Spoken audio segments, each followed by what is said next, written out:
दोस्तों बायबिट की जो सीरीज़ मैंने बनाई है, फ्यूचर्स ट्रेडिंग की जो सीरीज़ मैंने बनाई है, उसकी ये लास्ट वीडियो है। इसमें कुछ इंपॉर्टेंट क्वेश्चंस हैं जो कि फ्यूचर ट्रेडिंग से रिलेटेड हैं। ये क्वेश्चन जो है हर इंसान के जहन में आते हैं, तो इसीलिए ये वीडियो मैं बना रहा हूँ ताकि आपको ये सारी की सारी चीज़ें मैं ईजिली समझा पाऊँ। सबसे पहले हम बात कर लेते हैं कि ये सीरीज़ मैंने क्यों बनाई है, आपको जो है फ्यूचर्स ट्रेडिंग के साथ क्यों इंट्रोड्यूस कराया, फ्यूचर्स ट्रेडिंग क्या होती है, किस तरीके से की जाती है, इसके ऊपर मैंने वीडियोज़ क्यों बनाई। तो दोस्तों इसका सिंपल सा रीज़न ये है कि जब भी मार्केट में तेज़ी होती है, प्राइसेस जो है ऊपर की तरफ जाती हैं, तो होता क्या है कि ये मार्केट नए लोगों को बहुत ज़्यादा अट्रैक्ट करती है और यहाँ पर काफ़ी सारे जो नए लोग हैं वो इंटर कर जाते हैं। और जब वो लोग इस मार्केट में इंटर करते हैं तो जाहिर सी बात है, क्योंकि ये मार्केट उनके लिए नई होती है, ये जो है एक नया फील्ड है, तो उनको जो है अलग अलग टर्म्स जो है इधर उधर से सुनाई देते हैं। कभी वो फ्यूचर्स ट्रेडिंग के बारे में सुनते हैं, कभी वो ऑप्शंस के बारे में सुनते हैं, कभी वो लेवरेज ट्रेडिंग के बारे में सुनते हैं, कभी वो मार्जिन ट्रेडिंग के बारे में सुनते हैं। तो मतलब कि उनको नए नए वर्ड्स सुनाई देते हैं और वो जो है कंफ्यूज होते हैं, उनको समझ नहीं आता कि इसमें जाना चाहिए, इसमें एंटर होना चाहिए या नहीं होना चाहिए। तो इसीलिए ये पूरी की पूरी सीरीज़ मैंने बना ली, जिसमें मैंने आपको फ्यूचर्स ट्रेडिंग के बारे में सारी की सारी चीज़ें बता दी। उसके फ़ायदे क्या हैं, उसके नुकसानात क्या हैं, ये सारी की सारी चीज़ें इस सीरीज़ में आपको मिल जाएंगी। तो चलिए दोस्तों स्टार्ट कर लेते हैं। सबसे पहला क्वेश्चन ये है कि फ्यूचर्स ट्रेडिंग के फ़ायदे क्या हैं और फ्यूचर्स ट्रेडिंग के नुकसानात क्या हैं। यहाँ पर मैं आपको बता देना चाहता हूँ कि फ्यूचर्स ट्रेडिंग जो है एक एडवांस टूल है जिसको यूज़ करके आप मार्केट से अच्छा खासा प्रॉफिट जनरेट कर सकते हैं। लेकिन क्योंकि ये एडवांस है तो जाहिर सी बात है ये कॉम्प्लिकेटेड भी है। तो क्योंकि ये एडवांस है और कॉम्प्लिकेटेड भी है तो जाहिर सी बात है अगर आप यहाँ पर इस मार्केट में नए हैं तो आपको इसमें इंटर नहीं होना, क्योंकि यहाँ पर आपको इंटर होने से पहले अच्छी खासी टेक्निकल एनालिसिस आनी चाहिए। आपको जो है मनी मैनेजमेंट के बारे में पता होना चाहिए, रिस्क मैनेजमेंट के बारे में पता होना चाहिए, और इससे पहले भी मतलब कि फ्यूचर्स ट्रेडिंग में इंटर होने से पहले भी कम से कम आपने साल 2 साल जो है स्पॉट ट्रेडिंग करी हुई होनी चाहिए। ठीक है दोस्तों, ये चीज़ आपको समझ में आ गई होगी कि ये जो है बेसिकली एक एडवांस टूल है जिसके ज़रिए आप अच्छा खासा प्रॉफिट जनरेट कर सकते हैं। जैसे कि मैं आपको एक एग्जांपल दे देना चाहता हूँ। स्पॉट ट्रेडिंग में क्या होता है, आप जो है एक चीज़ को बाय करके रखते हैं, जब वो ऊपर जाएगी तो आपको प्रॉफिट होगा। इसी तरीके से अगर आप किसी चीज़ को बाय करके रखते हैं, अगर वो नीचे आती है तो आपको लॉस होता है। लॉस आपको तभी होगा जब आप उसको सेल करेंगे। अगर आपने कोई ऐसा कॉइन बाय करके रखा है जो कि फंडामेंटली स्ट्रॉन्ग है, अगर वो नीचे आ भी जाता है, आप सेल नहीं करते, वो दोबारा से ऊपर चला जाएगा तो आपका जो पैसा है वो रिकवर भी हो जाएगा। अगर वो ज़्यादा ऊपर जाएगा तो आपको प्रॉफिट भी होगा। तो ये जो है फीचर्स हैं स्पॉट ट्रेडिंग की। लेकिन फ्यूचर्स ट्रेडिंग में आप जो है लॉन्ग भी कर सकते हैं, साथ ही साथ आप शॉर्ट भी कर सकते हैं। मतलब कि यहाँ पर आप किसी चीज़ को बाय करके नहीं रखते, यहाँ पर सिर्फ और सिर्फ आप स्पेक्युलेट करते हैं। आपको मैं एक छोटी सी एग्जांपल दे देना चाहता हूँ ताकि आपको जो है सही तरीके से समझ में आ जाए। सपोज़ कर लें कि एक टोकन है या कोई एक कॉइन है जिसकी प्राइस जो है $100 है। फ्यूचर्स ट्रेडिंग में आपको सिंपली स्पेकुलेट करना पड़ेगा कि वो जो कॉइन है जिसकी वैल्यू $100 है, यहाँ से ये ऊपर की तरफ जाएगा या नीचे की तरफ जाएगा। अगर आप उसको लॉन्ग करते हैं तो मतलब कि आप स्पेकुलेट कर रहे हैं कि वो ऊपर जाएगा, और इसी तरीके से अगर आप उसको शॉर्ट करते हैं तो इसका मतलब ये है कि आप स्पेकुलेट कर रहे हैं कि यहाँ से ये नीचे जाएगा। तो अगर आपने $100 पे उसको लॉन्ग किया, वो ऊपर चला गया तो आपको प्रॉफिट होगा। लेकिन अगर आपने लॉन्ग किया और वो नीचे आ गया तो आपको लॉस होगा। लेकिन इस फ्यूचर मार्केट में आपको ये एडवांटेज मिल जाती है कि आप उसको शॉर्ट भी कर सकते हैं। सपोज़ करें कि हम जो है बेयर मार्केट में हैं और जो कॉइन की प्राइसेस हैं वो नीचे की तरफ जा रही हैं, तो आप सिंपली ये भी कर सकते हैं कि $100 पे उसको शॉर्ट करें। तो अगर आप उसको $100 पे शॉर्ट करते हैं और वो नीचे जाता है तो भी आपको प्रॉफिट होगा। कॉइन की प्राइस नीचे जा रही है लेकिन फिर भी आपको प्रॉफिट होगा, क्योंकि आपने जो है उसको शॉर्ट किया है। मतलब कि आपने ये स्पेकुलेट किया था कि ये जो है नीचे जाएगा, इस वजह से आपको प्रॉफिट होगा। अब यहाँ पर हम सेकंड क्वेश्चन के ऊपर आ जाते हैं कि ये लॉन्ग क्या होता है और ये शॉर्ट क्या होता है, इनका मतलब क्या होता है, ये किस तरीके से काम करते हैं। इन दोनों टर्म्स को समझाने के लिए मैं आपको छोटी सी एग्जाम्पल्स दूंगा ताकि आपको ये दोनों चीज़ें अच्छे तरीके से समझ में आ जाएँ।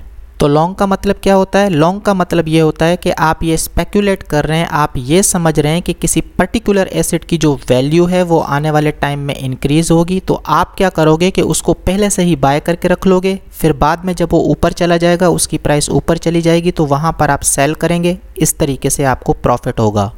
इस तरीके की स्टोरीज़ आपने पहले भी सुनी होंगी, जैसे कि आपने चीनी माफिया के बारे में सुना होगा, पेट्रोल माफिया के बारे में सुना होगा, इसी तरीके से मेडिसिन माफिया के बारे में सुना होगा। आपने सुना होगा कि जब कोरोना वायरस अपने पीक के ऊपर था तो सिंपल सी जो विटामिन की गोलियां थी वो भी महंगी हो रही थी क्योंकि वो मिल नहीं रही थी। और यही हाल जो है मास्क का भी था। जो मास्क 10-20 रुपये का मिलता था वो जो है 100-200 रुपये तक जा चुका था। तो ये एक्सप्लेनेशन थी लॉन्ग की। अब हम बात कर लेते हैं कि शॉर्ट क्या होता है। शॉर्ट में बेसिकली आप स्पेक्यूलेट करते हो किसी पर्टिकुलर एसेट की प्राइस के ऊपर कि इसकी जो प्राइस है आने वाले टाइम में नीचे जाएगी। जी हाँ दोस्तों, इस केस में आप क्या करेंगे, क्योंकि आप ये समझ रहे हैं कि भाई किसी एसेट की जो वैल्यू है वो नीचे जाएगी, तो आप क्या करेंगे, उसको पहले सेल करेंगे। सपोज करें कि एक कॉइन है जो कि $100 के ऊपर चल रहा है, तो आप क्या करेंगे, उसको $100 के ऊपर पहले शॉर्ट करेंगे। पहले आपने उसको शॉर्ट किया $100 पे, फिर आपने उसको $80 पे बाय किया। तो मतलब कि यहाँ पर जो काम आप कर रहे हैं उल्टा काम कर रहे हैं। वैसे हम क्या करते हैं अपनी डेली लाइफ में, क्या करते हैं, पहले हमें कुछ बाय करना पड़ता है फिर हम उसको सेल करते हैं। स्पॉट ट्रेडिंग में आप क्या करते हैं, आपके पास एक ही ऑप्शन होता है कि किसी चीज़ को आप बाय करके रखें, फिर जब वो ऊपर जाएगा तो वहाँ पर आप सेल करोगे तो आपको प्रॉफिट होगा। लेकिन यहाँ पर क्या हो रहा है, यहाँ पर मैं पहले सेल कर सकता हूँ बाद में बाय कर सकता हूँ, क्योंकि यहाँ पर रियल में आप किसी चीज़ को बाय कर ही नहीं रहे ना। यहाँ पर सारी की सारी जो भी चीज़ें हो रही हैं ये सिर्फ और सिर्फ पेपर के ऊपर हो रही हैं, सिर्फ और सिर्फ नंबर्स के थ्रू हो रही हैं। रियल में आप किसी चीज़ को बाय करके नहीं रखते, रियल में आप किसी चीज़ को सेल करके यहाँ पर नहीं रखते। तो इसलिए यहाँ पर ये पॉसिबल है। $100 पे प्राइस चल रही है, आपके पास वो चीज़ नहीं है, लेकिन आपने सेल का बटन दबा दिया, मतलब कि आपने सेल कर दिया। आपके शॉर्ट करने के बाद, मतलब कि आपके सेल करने के बाद, फिर जब वो $80 पे आया तो वहाँ पर जब आप अपनी पोजीशन क्लोज करोगे, अपना शॉर्ट जो है क्लोज करोगे, अपनी जो ट्रेड है उसको क्लोज करोगे, तो इसका मतलब ये हो रहा है कि वहाँ पर आप उस चीज़ को बाय कर रहे हैं। तो ये जो बीच का डिफरेंस है ये आपका प्रॉफिट होगा। जब आपने पहले शॉर्ट किया था तो मतलब आपने पहले सेल किया था, फिर बाद में जब अपनी पोजीशन आपने क्लोज की थी तो मतलब कि आपने बाद में बाय किया था। तो एक टोकन है जिसकी वैल्यू $100 है, उसको मैंने $100 पे पहले सेल किया, बाद में जब वो $80 पे आया तो उसको मैंने बाय किया, हिसाब हो गया बराबर। बीच का जो डिफरेंस है वो आपका प्रॉफिट है। सपोज कर लें कि आपका एक छोटा सा बिजनेस है जिसमें आप फ्रूट्स को जो है बाय सेल करते हैं, मतलब कि फ्रूट्स की जो खरीदो फरोख्त है वो आप करते हैं। एग्जाम्पल के तौर पे आप ये कंसीडर कर लें कि आपके पास दूसरे फ्रूट्स तो अवेलेबल हैं, लेकिन एक फ्रूट एप्पल जो है वो आपके पास अवेलेबल नहीं है। दिन का टाइम है, आपकी जो सेलिंग है वो चल रही है, मतलब कि कारोबार जो है बड़ा ज़बरदस्त नमूने से चल रहा है आपका, ठीक है। लेकिन यहाँ पर आपके पास आपके पड़ोसी की फ़ोन आती है, वो कहते हैं कि मुझे 2 किलो एप्पल चाहिए, क्या रेट चल रहा है। तो मार्केट में आपके अराउंड जो रेट चल रहा होगा, आपने अपने पड़ोसी को बता दिया कि भाई 100 रुपये का 1 किलो मिल रहा है, तो आपको 200 भेजने पड़ेंगे, फिर जो है शाम को मैं आऊँगा तो आपके लिए एप्पल लेता हुआ आऊँगा, ठीक है। यहाँ पर आपकी डीलिंग हो गई। आपके पास एप्पल नहीं है, लेकिन आपने पहले से ही ये सौदा कर लिया कि भाई आपको शाम को अपने पड़ोसी को 2 किलो एप्पल देने हैं। मतलब कि आपके पास एप्पल है नहीं, लेकिन आपने उसको पहले ही एप्पल बेच दिया। अब यहाँ पर आपके पास 2 ऑप्शंस हैं, या तो आप ये करें कि मार्केट से अभी के अभी 200 रुपये के 2 किलो एप्पल ले लें, शाम को जो है आप अपने पड़ोसी को दे दीजिएगा, या फिर यूँ करें कि आप स्पेक्यूलेट करें। आप स्पेक्यूलेट करें कि शाम तक जो प्राइस है वो ऊपर जाएगी या नीचे आएगी। क्योंकि आप उस फील्ड के हैं तो आपको पता होगा कि प्राइस जो है ऊपर जाएगी या नीचे जाएगी। सपोज़ करें कि आप स्पेक्यूलेट करते हैं कि शाम तक जो प्राइस है वो जो है 100 रुपये से 90 रुपये तक आ जाएगा, क्योंकि शाम का टाइम होगा, हर कोई जो है माल निकालने की करेगा। तो आपने ये स्पेक्यूलेट कर लिया कि शाम तक जो प्राइस है वो नीचे आएगी। तो आपने क्या किया कि अभी बाय नहीं किया, आपने वेट किया, आपने अपने पड़ोसी को अभी के अभी बेच दिया। आपको जो है उसको 2 किलो एप्पल देना ही देना है। अब आप स्पेक्यूलेट कर रहे हैं। अब शाम को अगर प्राइस नीचे गई तो आप सिंपली क्या करोगे कि 180 रुपीज़ से 2 kg जो है एप्पल ले लोगे, आपको 20 रुपये का फ़ायदा हो गया। लेकिन अगर शाम तक प्राइस ऊपर चली गई तो फिर क्या करोगे आप, फिर आपको लॉस हो गया, क्योंकि अगर वैल्यू उसकी बढ़ गई तो आपको अपने जेब से पैसे देने पड़ेंगे, क्योंकि आपने अपने पड़ोसी को पहले से ही सेल कर दिए थे 100 रुपये के प्राइस पर। ठीक है दोस्तों, तो ये चीज़ अब आपको सही तरीके से समझ में आ गई होगी कि शॉर्ट का क्या मतलब है और लॉन्ग का क्या मतलब है। उसके बाद हम बात कर लेते हैं तीसरे पॉइंट की, जो कि अक्सर लोगों के जहन में आता है कि यहाँ पर फंड्स ज़ीरो भी हो सकते हैं, ऐसा क्यों। जी हाँ दोस्तों, फ्यूचर्स ट्रेडिंग में आपके जो फंड्स हैं ज़ीरो भी हो सकते हैं। उसका रीज़न क्या होता है? उसका रीज़न सिर्फ और सिर्फ लेवरेज होता है। जितना ज़्यादा आप लेवरेज लेंगे उतना ज़्यादा चांस होगा कि आपके जो फंड्स हैं वो ज़ीरो हो जाएं। जितना कम लेवरेज लेंगे उतना कम चांस होगा कि आपके फंड्स ज़ीरो हो जाएं। इससे पहले जो मैंने फ्यूचर्स ट्रेडिंग के ऊपर वीडियोस बनाई हैं वहाँ पर ये चीज़ मैंने अच्छे तरीके से समझाई है कि लेवरेज क्या होता है, किस तरीके से काम करती है और किस तरीके से जो फंड्स हैं वो ज़ीरो हो सकते हैं। तो इस क्वेश्चन का जो आंसर है फ़िलहाल के लिए मैं आपको यहाँ पर नहीं दे रहा, क्योंकि मैं इसको अच्छे तरीके से एक्सप्लेन कर चुका हूँ। पिछली वीडियोस को जाके आप देख लें। उसके बाद एक और इम्पोर्टेंट क्वेश्चन के बारे में हम बात कर लेते हैं। अक्सर दोस्तों के जहन में ये आता है कि ये जो एक्सचेंज होती है ये अपना पैसा हमें क्यों देती है। जैसे कि अगर आपके अकाउंट में $100 पड़े हैं, लेकिन फ्यूचर्स ट्रेडिंग में आप वहाँ पर $1000 से भी ट्रेड कर सकते हैं। आपके अकाउंट में सिर्फ $100 पड़े हैं, लेकिन आप $1000 से भी ट्रेड कर सकते हैं। एक्सचेंज जो पैसा आपको देती है उसको वो सूद समेत वापस ले लेती है, लेकिन एक्सचेंज का आपको फंड्स देने के पीछे मेन पर्पस क्या होता है? मेन पर्पस ये होता है कि आप ज़्यादा से ज़्यादा ट्रेड करें, क्योंकि आप ज़्यादा से ज़्यादा ट्रेड करेंगे तो जो फीस लगेगी वो एक्सचेंज की कमाई होगी। जी हाँ दोस्तों, जितना ज़्यादा आप ट्रेड करेंगे उतना ज़्यादा एक्सचेंज कमाएगी, क्योंकि एक्सचेंज जो है आपके फीस से ही कमाती है। तो सिंपल वर्ड्स में कहने का मतलब क्या हुआ? सिंपल वर्ड्स में कहने का मतलब ये हुआ कि जो एक्सचेंज होती है वो जो आपको पैसा देती है उनका पूरा सिस्टम बना हुआ है जिसके ज़रिए वो पैसा आपसे वापस ले लेती है।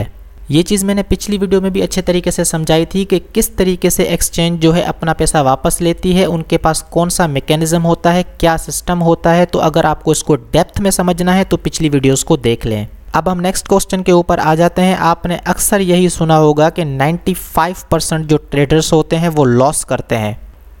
ऐसा क्यों होता है कि 95% जो ट्रेडर्स हैं वो हमेशा लॉस करते हैं? वो जब भी यहाँ पर आएंगे अपना पैसा देकर जाएंगे, कभी भी यहाँ से पैसा निकाल के नहीं जाएंगे। तो ऐसा होने के पीछे सिंपल सा रीज़न ये होता है कि उन्होंने अपने आप को इतना डेवलप नहीं किया होता कि वो इतने एडवांस और इतने कॉम्प्लिकेटेड सिस्टम के साथ काम कर सकें। मतलब कि उनकी अभी इतनी पोटेंशियल होती नहीं है, उनको चीज़ों की इतनी समझ होती नहीं है, उससे पहले वो आके घुस जाते हैं।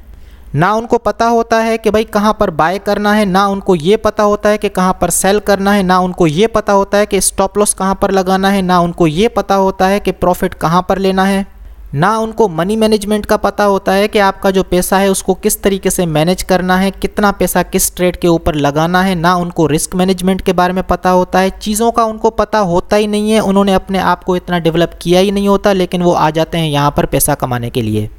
तो जाहिर सी बात है दोस्तों, अगर आप किसी रिक्शे वाले ड्राइवर को उठा के रेलगाड़ी में बिठा दो और आप उससे कहो कि भाई इस रेलगाड़ी को चलाओ और बड़ी स्पीड में चलाओ और बहुत अच्छे तरीके से चलाओ, तो आपको क्या लगता है कि वो जो रिक्शे वाला ड्राइवर है उस रेलगाड़ी को किस तरीके से चलाएगा?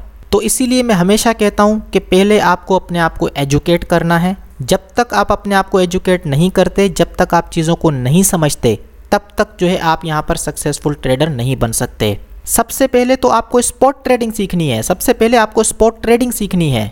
अब यहाँ पर मेरा मतलब समझें, मैं जो कह रहा हूँ कि आपको पहले स्पॉट ट्रेडिंग सीखनी है, इसका मतलब क्या है? इसका मतलब ये नहीं है कि आपने किसी कॉइन को बाय करके रख लिया, फिर जब वो ऊपर गया तो आपने उसको सेल कर दिया। इसको हम ट्रेडिंग नहीं कहते, इसको आप इन्वेस्टमेंट कहते हैं। किसी चीज़ को आपने बाय करके रख लिया, आप जब वो ऊपर जाए, जब ऊपर जाएगा हम सेल करेंगे, ये ट्रेडिंग नहीं होती। ट्रेडिंग में आपको सिंपली सपोर्ट के अराउंड अपनी पोजीशन बनानी होती है, अपना जो स्टॉप लॉस है उसको कैलकुलेट करके लगाना होता है, और आप कहाँ पर प्रॉफिट लेंगे ये चीज़ आप पहले से ही करके रखते हैं। मतलब कि ये तीनों चीज़ें पहले से आप करके रखते हैं कि कहाँ पर बाय करूँगा, क्या स्टॉप लॉस होगा और प्रॉफिट कहाँ पर लूँगा। ट्रेडिंग में आपके पास एक स्ट्रेटजी होती है, रिस्क टू रिवॉर्ड रेशियो आपको पता होता है कि भाई इस ट्रेड में मेरा रिस्क कितना है, इसमें मेरा रिवॉर्ड कितना है।